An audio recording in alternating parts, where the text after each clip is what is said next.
오늘 말씀의 제목은 예수님을 경험하는 길입니다. 예수님을 경험하는 길. 예수님은 자기 자랑을 잘 안 하는 분이시죠. 겸손하고 온유한 분이시기에 주님은 자기 자랑을 잘 안 하는 분이십니다. 그런데 우리가 성경의 복음서를 보면 주님이 자기를 자랑하는 것처럼 보이는 순간이 있습니다. 예를 들면 기적을 행하시는 경우가 그런 경우라 할 수 있습니다. 물론 자랑하는 건 아니어도 스포트라이트가 집중이 되기 때문에 아무래도 좀 그렇게 해석이 되어지는 순간들이죠. 그렇다면 자기 자랑을 잘 안 하고 자기를 숨기기를 더 좋아하시는 우리 주님이 이렇게 드러나게 되는 기적들을 행하셨을까? 크게 보면 두 가지 이유가 있는데 첫 번째는 결핍 가운데 있는 인생들을 불쌍히 여기셨기 때문입니다. 눈앞에 어려움 가운데 있는 인생들을 보고 주님이 그냥 지나가치지 못하고 주의 긍휼을 이제 베푸실 때 그곳에 기적이 일어났죠. 두 번째는 그 기적을 통해서 예수님 당신이 누구신가를 가르쳐 주기 원하실 때 그런 기적들을 베푸셨습니다. 그런 기적의 시간을 통해 예수님에 대해서 눈이 열리고 거기 있는 사람들이 예수님을 나의 주님으로 실제로 경험하는 일들이 있기를 원하셨던 겁니다. 그러니까 오늘 우리가 잘 아는 본문도 이제 이런 시야를 가지고 한번 묵상해 보겠습니다. 자, 첫 번째, 우리가 예수님을 경험하는데 우리는 예수님의 긍휼을 통해서 예수님을 경험합니다. 오늘 우리가 읽은 본문은 요한복음에 의하면 예수님이 이 땅에서 일으킨 첫 번째 표적이라고 말합니다. 일명 가나 혼인잔치의 기적입니다. 예수님의 모친 마리아가 예수님에게 부탁을 합니다. 그리고 하인들이 예수님의 말씀에 순종해서 물을 항아리에 채웁니다. 그러자 물이 포도주로 변했습니다. 크게 보면 두 가지의 사건이에요. 마리아와 예수님과의 태도의 관계가 있고 그 다음엔 하인들이 예수님의 명령 앞에 어떻게 행동하는가 요 두 가지를 오늘 하나씩 보게 될 겁니다. 그런데 사랑하는 여러분, 사도 요한은 왜 이 표적을 주님의 첫 번째 표적이라고 기록했을까 하는 고민인데요. 사실 이 말씀 때문에 기독교인들의 엄주 문화에 대해서 질문을 하는 이들이 있습니다. 목사님, 보세요.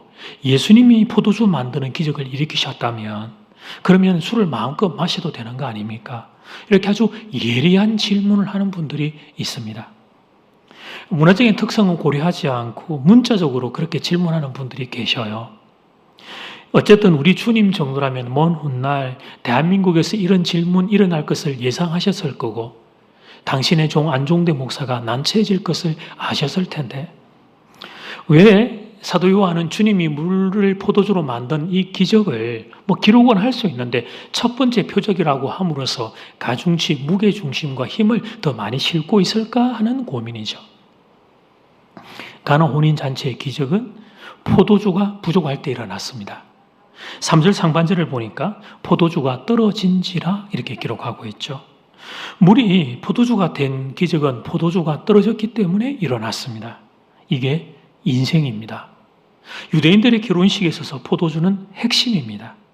다른 것은 좀 부족해도 넘어갈 수 있지만 포도주가 없으면 그러면 혼주는 하객들에게 얼굴을 들 수가 없었습니다. 포도주는 그 땅에서 물과 같고 음료와 같고 생명과 같이 중요한 것이었습니다. 맛있는 음식들이 여러분 좀 산의 진미가 있어도 물 없어서 목이 컥컥 막히면 여러분 맛있는 음식 그거 있어봐야 별 의미가 없게 되니까 물이 너무 중요하죠. 근데 그 중요한 이 포도주가 이 잔치에서 떨어진 겁니다.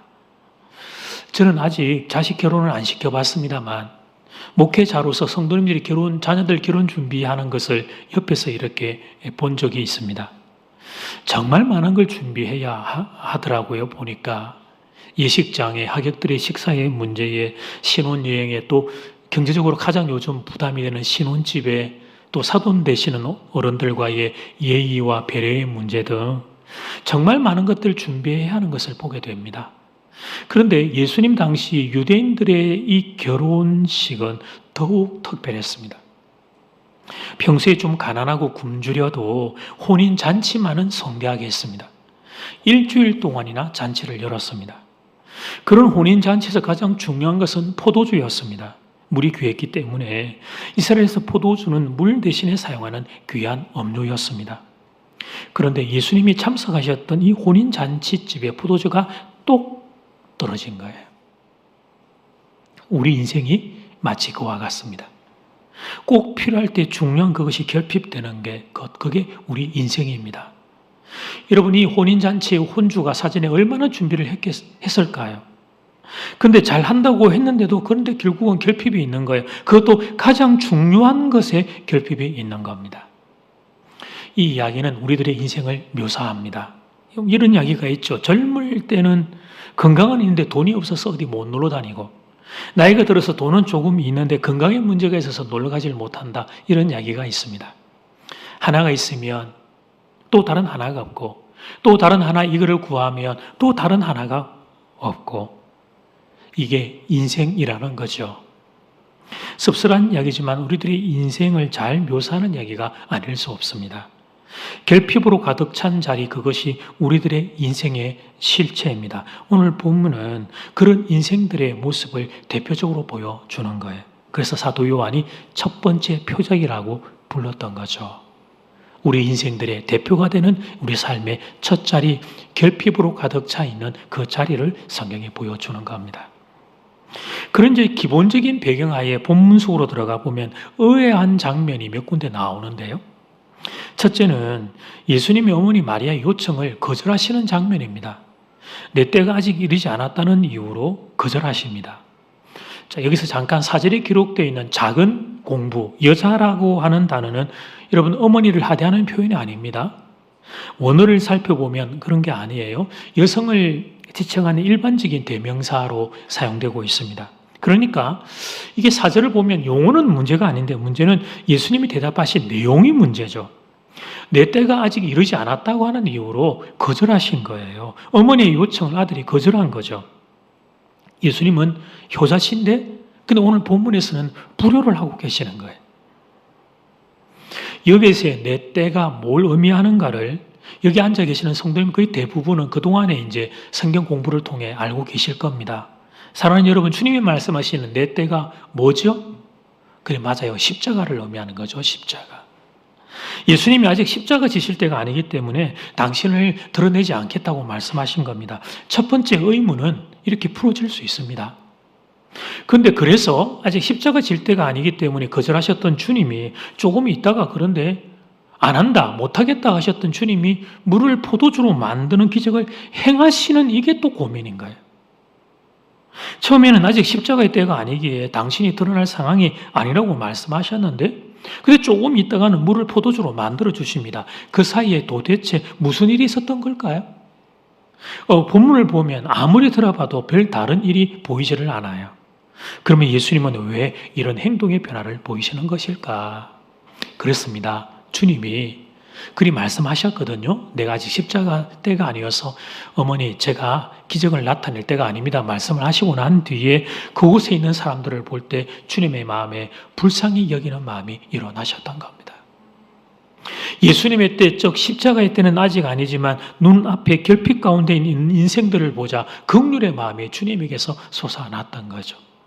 그래서 주님이 그들을 불쌍히 여기사 기적을 베풀어 주십니다. 이런 이유로 우리는 마태, 마가, 누가, 요한 복음서를 보면 예수님이 베푸셨던 기적을 종종 만나게 되는 거예요. 결핍 가운데 아파하는 눈앞의 사람들을 그냥 두고 보지 못하셔서 우리 주님은 그들을 불쌍히 여기사 그때마다 기적을 베풀어 주십니다. 그래서 죽었던 나사로도 살려주시고 회당장 야이로의 딸도 살려주십니다. 오병이의 기적으로 빈들에서 굶고 있던 무리들을 먹여주십니다. 그 모든 것이 다 예수님의 불쌍히 여겨주심입니다. 물론 예수님은 기적을 다른 사람들에게 알리지 말라 그러셨죠. 사람들이 하나님 말씀은 듣지 않고 기적만 바라게 되는 것을 우려하셨기 때문입니다. 기적은 순간이지만 하나님의 말씀은 영원한 것이기에 사람들이 기적이 아니라 기적을 통해서 하나님 그분과 하나님 말씀 들을 수 있기를 원하셨습니다. 그것이 예수님 사역의 궁극적인 목표였습니다. 그러나 주님은 눈앞의 사람들을 불쌍히 여기는 분이셨습니다. 주님은 위대한 사명가죠. 십자가의 사명을 감당하는. 그러나 우리 주님은 또 한편으로 보면 영혼들을 너무 불쌍히 여기는 긍휼로 가득 찬 마음을 가진 분이셨습니다. 이 사실을 마리아가 알았던 거예요. 그래서 예수님이 내 때가 아직 이르지 않았다고 거절하는데 하인들에게 우리 이 마리아가 이상한 지시를 내리죠. 일반적으로 어머니가 아들에게 부탁을 했는데 아들이 그 어머니의 부탁을 거절할 때 어머니들이 보이는 반응은 이런 반응이 되어야 합니다. 못됐다, 못됐어. 내가 어떻게 아파가지고 나아가지고 지를 길러놨는데 이제 좀 머리 좀 컸다고.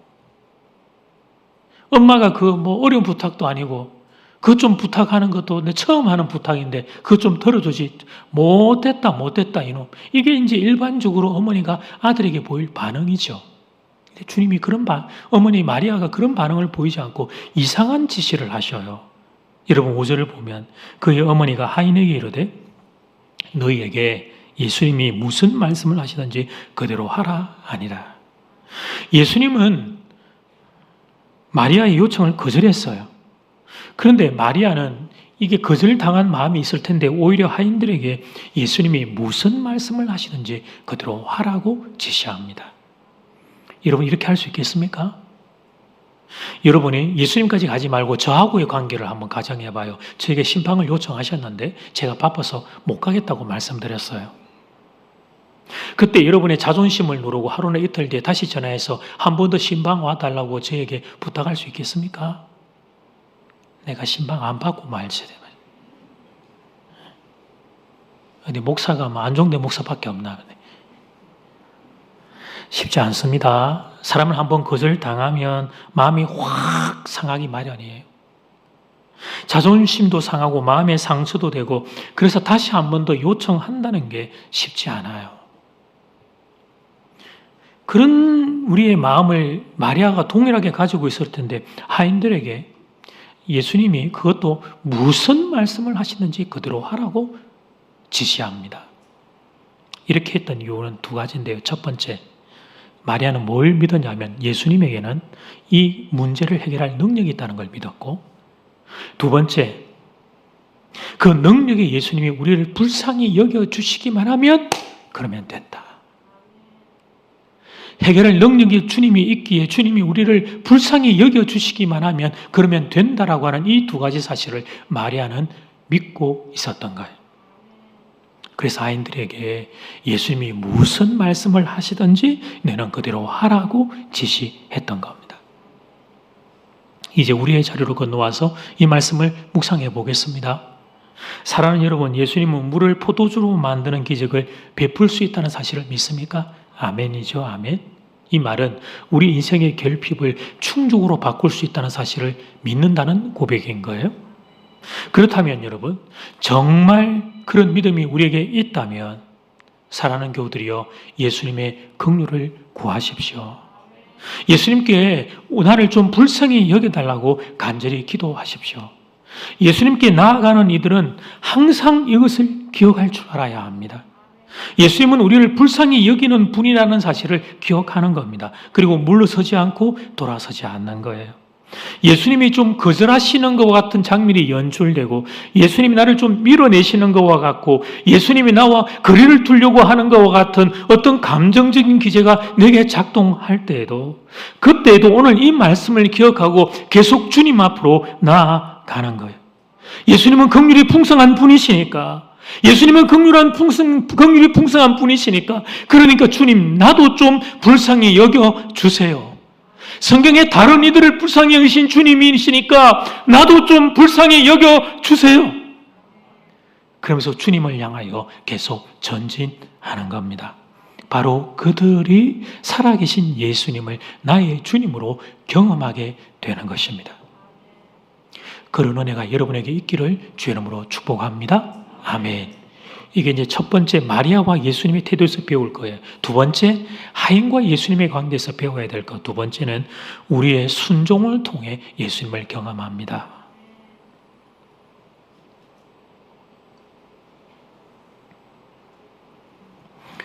마리아가 하인들에게 부탁했던 것은 한 단어로 하면 순종이에요. 예수님이 무슨 말씀을 하든지 그대로 행하라. 이걸 딱 한 단어로 선택하면 순종이죠. 6절부터 8절까지 말씀. 그게 유대인의 정결 예식을 따라 두 세통 드는 돌 항아리 6이 놓였는지라 예수께서 그들에게 이르시되 항아리에 물을 채우라 하신 저 아기까지 채우니 이제는 떠서 연회장에게 갖다 주라 하심에 갖다 주었더니 채우라 하신 적 채우고 갖다 주라 하신 적 갖다 주고 아주 간결합니다. 군더더기가 없습니다. 여러분, 하인들 가운데 손을 들고 예수님 질문이 있습니다 라고 질문하는 하인이 보이지 않습니다. 예수님 물을 얼마까지 채울까요? 아이고, 이런다가 포도주가 되겠습니까? 이런 질문을 하거나 토론을 하는 이가 아무도 없습니다. 채우라고 하니 그냥 채웁니다. 하인들의 믿음은 순종하는 믿음이었어요. 이게 기적을 불러오는 믿음이었습니다. 가나 혼인잔치의 기적의 절정은 하인들의 순종하는 모습에 있습니다. 사랑하는 여러분, 오늘 본문에서 우리가 하나 더 눈여겨봐야 할 것은 하인들이 예수님께 묵묵히 순종했을 뿐 아니라 끝까지 순종한 겁니다. 하인들은 물을 항아리에 채우라고 했을 때 아귀까지 채웁니다. 예수님이 물을 떠서 연회장에게 갖다 주라 하심에 갖다 줍니다. 우리 같으면 하인들끼리 장깨뽀 해갖고 그거 안 바뀌면 어떻게 해요? 포도주로. 주인한테 맞아 억수로 맞을 텐데. 대표를 뽑자. 맞는 거 그냥 한 놈한테 몰아주자. 뭐 이런 어떤 것들이 작업했을 것 같은데 하인들은 거기 있는 그 하인들이 묵묵히 끝까지 순종해요. 기적이 언제 일어날지 모르죠. 어느 순간에 사실은 오늘 성경 가운데도 물이 포도주로 변했는지 모릅니다. 그런데 끝까지 순종했더니 물이 포도주가 되는 기적이 일어난 것입니다. 그래서 사랑하는 여러분, 9절을 보면 아무도 이 비밀을 몰랐는데 물 떠온 하인들은 알더라고 기록하고 있습니다.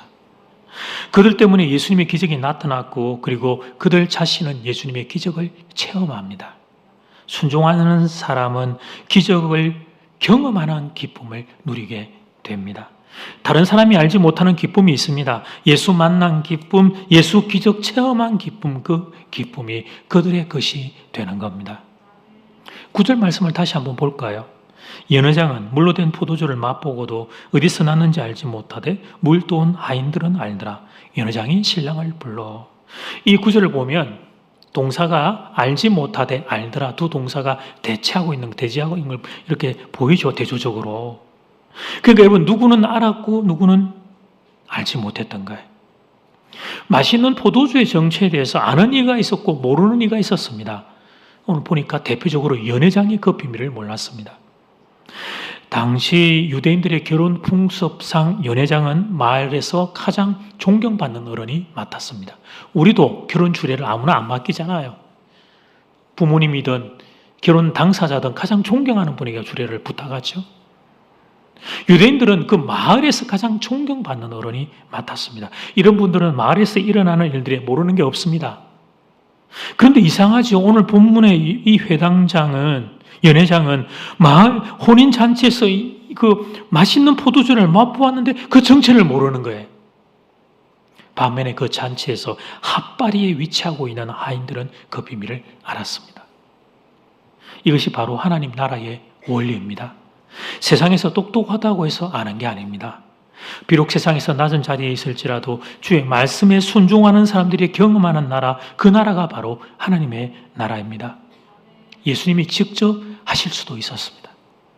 그런데 하인들을 시켰던 이유가 바로 여기에 있는 거예요. 하인들이 순종의 경험을 통해 예수님이 누구신지 알기를 원했던 것입니다. 신앙생활을 하다 보면 우리가 이런 질문을 할 때가 있어요. 예수님이 능력이 있으시면 직접 하시면 되지 왜 나한테 부담을 주시나? 왜 나한테 부담을 주시고 왜 내가 헌신을 하게 그렇게 하시나? 이런 질문을 하는 경우가 있습니다. 그것은 하나만 알고 둘은 모르는 이야기죠. 사랑하는 여러분, 하나님은 우리의 헌신이 필요한 분이 아닙니다. 더 직설적으로 표현하면 우리의 지갑이 필요한 분이 아니셔요. 하나님은 스스로 자족한 분이십니다. 무에서 유를 만드는 분이십니다. 아무의 도움도 필요 없고 아무의 헌신도 필요 없는 분입니다. 오해하지 마세요. 그런데 하나님이 우리에게 참여를 요청하시는 것은 그 참여함을 통해 우리가 이 땅에 살고 있기에 이 땅의 것만 알 수밖에 없는 우리가 하나님의 나라를 경험케 하기 위함입니다. 기도도 마찬가지예요.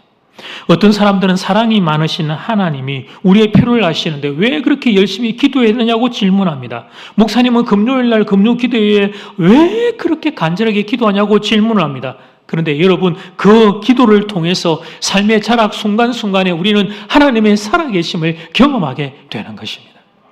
기도를 통해 응답을 받을 때 우리는 하나님의 손길을 경험하게 되죠. 하나님 정말 살아계시는구나. 하나님 내 기도를 듣고 계시는구나. 이렇게 하나님의 살아계심을 문자가 아니고 신학이 아니고 내 전 인격으로 경험하게 된단 말이에요.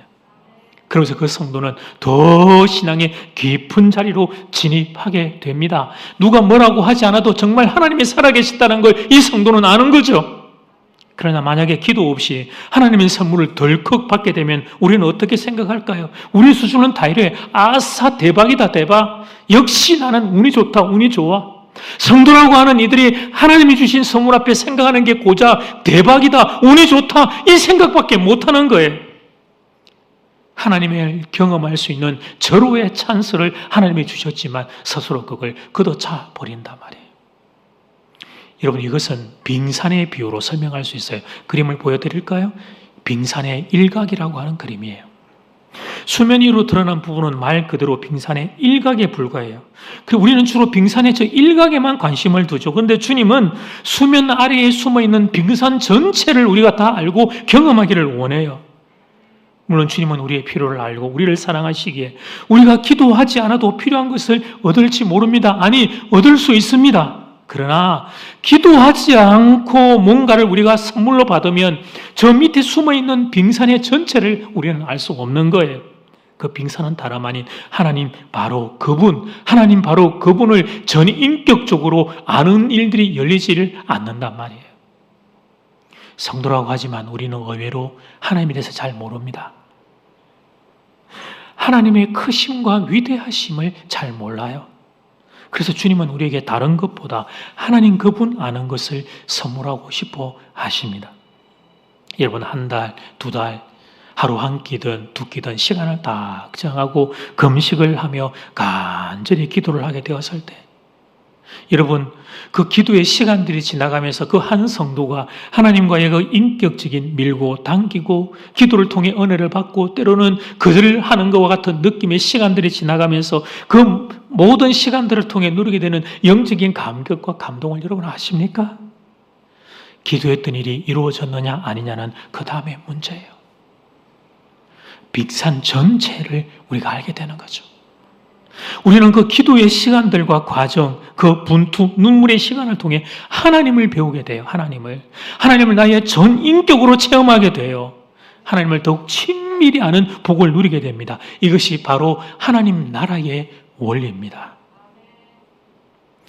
기도를 비유로 들었습니다만 순종도 마찬가지입니다. 순종은 귀찮은 게 아닙니다. 내가 하기 싫은 걸 억지라고 주님이 시키는 게 아니에요. 여러분, 주님이 십자가에서 당신의 전부를 다 내어주신 주님이 여러분 우리에게 그렇게 하시겠어요? 혹시 그럼에도 이런 생각을 가지고 있는 분들이 있다면 그분들은 아직 신앙이 어린 거죠. 예수님의 마음을 몰라요. 우리를 향한 예수님의 사랑의 깊이를 모르는 거죠. 사랑하는 여러분, 예수님이 혹시 여러분에게 어떤 순종을 요청하십니까? 그것은 여러분을 초청하는 거예요. 예수님을 더 생생하게 경험할 수 있는, 나의 예수님으로 경험할 수 있는 시간으로 여러분을 초청하는 거예요. 순종은 하기 싫은 일에 부담이 아니고 영광의 초청입니다. 영광의 초청이란 말이에요. 영광의 초청. 이 생각과 이 인식이 내게 자리 잡혀야 합니다. 이렇게 생각을 바꾸라고 오늘 본문에서 하인들이 순종하고 있는 모습을 주님이 보여주신 거예요. 하인들의 순종을 통해서 예수님을 경험했던 것처럼 너희도 순종의 걸음을 통해 나 예수 그리고 성부 하나님을 더 많이 경험하면 좋겠다. 오늘 말씀은 우리에게 이걸 보여주는 거죠. 그런데 사랑하는 여러분, 순종 잘 안 됐죠? 잘 안 되시죠? 아니, 순종 이전에 순종에 대한 생각 자체가 이렇게 지금 제가 말씀드린 것처럼 우리의 머리와 마음에 잘 안 잡힐 겁니다. 예를 들면 이런 단어 순종, 헌신, 헌금 이런 단어는 듣기만 해도 내 마음에서 오해가 일어나요. 목사님이 또 교회에서 또 나한테 너 뭘 또 뽑아내려고 또 저런 단어를 사용하시나 우리에게서 먼저 이런 생각들이 생겨요. 예, 이런 오해를 하게 만든 잘못된 권위의 실수가 없는 것은 아닙니다. 혹시 이 주제들에 대해 부정적인 마음을 가지게 만든 여러분의 인생에 어떤 아픈 사건과 아픔이 있다면 먼저 주님이 이 시간 여러분의 그 아픈 마음들을 위로해 주시기를 바랍니다. 만약 여러분 우리가 이 세상에서 이런 아픈 경험을 하면 그 순간 마음들이 얼마나 되고 힘들까. 숱한 날을 성도들 입장에서는 고민하고 또 주님 앞에 엎드려 울고 기도하고 그런 시간을 보내게 될 거예요. 그래서 그분들에게는 하나님의 위로가 오늘 이 시간 정말 깊은 하나님의 손길이 아픈 마음들을 만져주시기를 제가 소원합니다. 그런데 사랑하는 여러분, 내게 그런 아픔과 그런 사건이 없었는데도 이 주제들에 대하여 내 안에 부정적인 생각이 있는 분들은 오늘 말씀 앞에서 그 마음들이 바로 잡히기를 원합니다. 자아를 가지고 있는 우리가 또 다른 인격체에게 순종한다는 건 어려운 일이에요. 그리고 순종이라고 하는 것은 반드시 나의 희생과 헌신이 포함되기에 그래서 순종은 여러분 정말 어려운 주제예요. 지금도 어쩌면 주님이 말씀을 가지고 여러분의 마음들을 똑똑 녹화하실지 몰라요. 네가 이것 좀 해주면 안 되겠니? 너 여기까지 좀 순종해주면 안 되겠니? 이렇게 똑똑 마음을 녹화하실 거예요. 여러분 그럴 때 성도가 주님이 내 마음을 녹화하면 우리가 생각할 때 이렇게 반응해야 하지 않아요? 주님은 제 마음 녹화 안 하셔도 돼요. 주님은 그냥 프리패스에 그냥 들어오세요. 이게 사실 성도의 정상적인 자세가 되어야 될 것 같은데 주님이 우리 마음을 똑똑 녹화할 때 그 순종 뒤에 내가 감당해야 될 삶의 무게가 벌써 헤아려져서 못 들은 척하죠. 주님이 내 마음을 터치하는데 우리가 딱 마음 문을 닫아 걸고 못 들은 척합니다. 그게 자아를 가지고 있는 우리가 순종을 통해 내가 더 많은 희생을 해야 되는 걸 계산을 할 때 주님의 부탁을 거부하고 거절하는 우리 모두의 모습이라는 거예요. 아브라함이 아들 이삭을 제물로 바친 이야기는 여러 번 들려드렸습니다만 우리 마음 깊은 곳에 각인되어 있습니다. 아무리 믿음이 크다 한들 어떻게 아들을 바칠 수 있었을까? 모리아의 산 사건을 볼 때 마음이 제 원고에는 숙연해집니다. 이렇게 기록되어 있는데요. 저는 그 사건을 볼 때마다 마음이 울컥해요. 사진을 좀 한번 보여드릴까요? 렘브란트가 그린 그림이에요. 좀 자세히 보시면 아브라함이 아들 이삭을 왼손으로 눈을 가립니다. 아들의 눈을 마주 보면서 아버지가 칼을 아들에게 꽂을 용기가 없었던 거죠. 화가의 상상이지만 저는 이 화가의 마음에 동의해요. 저보고 만약에 아브라함처럼 하라고 하면 저는 못합니다. 믿음의 조상 안 돼도 되니까 주님 용서해 주세요.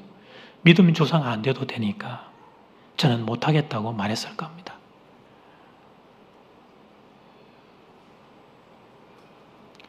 못하죠, 여러분, 우리가.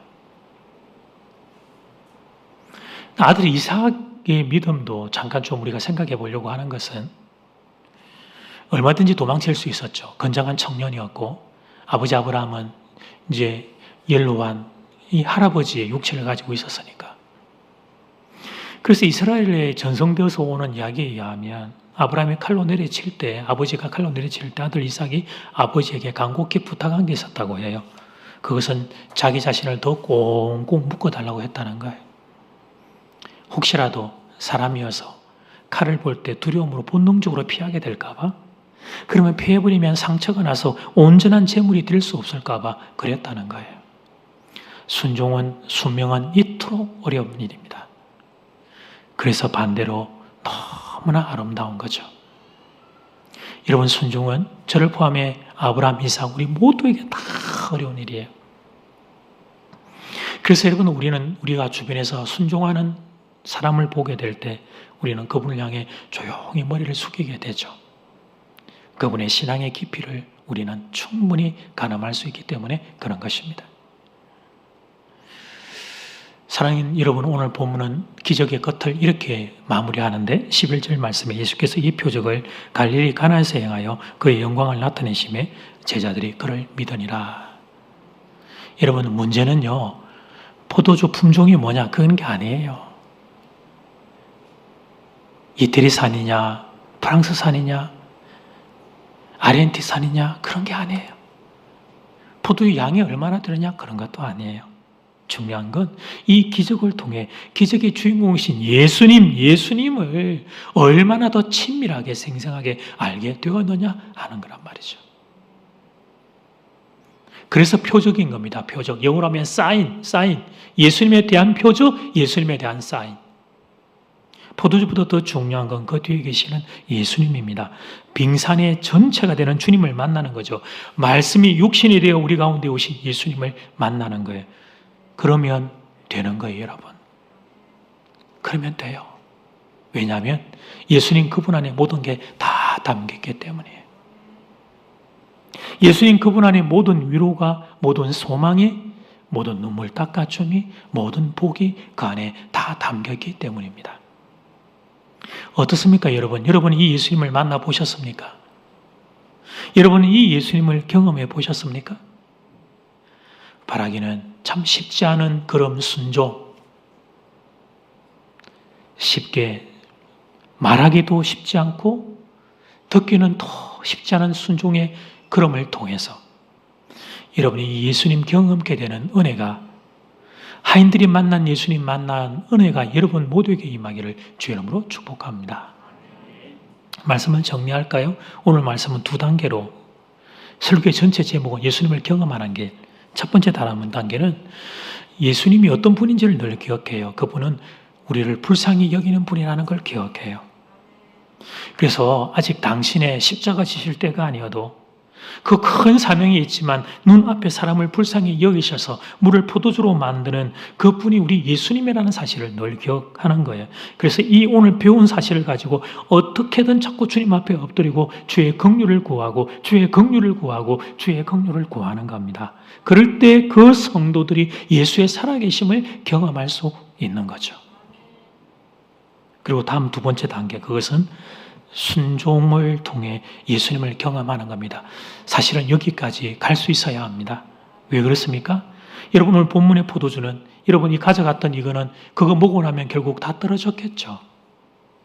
또 다른 인생의 현상에서 우리는 또 다른 인생의 결핍에 부딪힐 수밖에 없어요. 그런데 순종을 통해서 예수님을 경험한 사람은, 예수님이 살아계시는 것을 정말 나의 전인격으로 경험한 사람은 또 다른 삶의 현장도 감당할 수 있습니다. 예수님이 누구신지 알기 때문이요, 예수님이 살아계심을 경험했기 때문이에요. 본문의 하인들처럼 예수님이 누구신지를 경험했기 때문입니다. 바라기는 이런 은혜가 여러분 모두에게 임하기를 주의 이름으로 축복합니다. 아멘.